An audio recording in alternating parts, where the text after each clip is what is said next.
ஒரு முறையா இருமுறையா பலமுறை பல பிறப்பெடுக்க வைத்தாய்.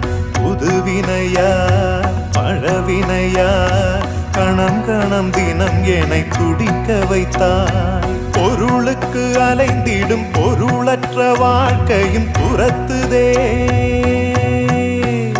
உன் அருள் அருள் அருள் என்று அலைகின்ற மனம் இன்று பிதற்றுதே.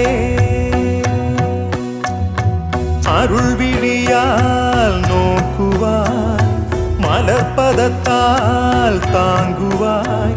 உன் திருக்கரம் என்னை அரவணைக்குனதருள் பெற பிச்சை பாத்திரம் ஏந்தி வந்தேன். ஐயனே என் ஐயனே, பிண்டம் என்னும் எலும்பொடு சதை நரம்புதிரமும் அடங்கிய உடம்பு எனும்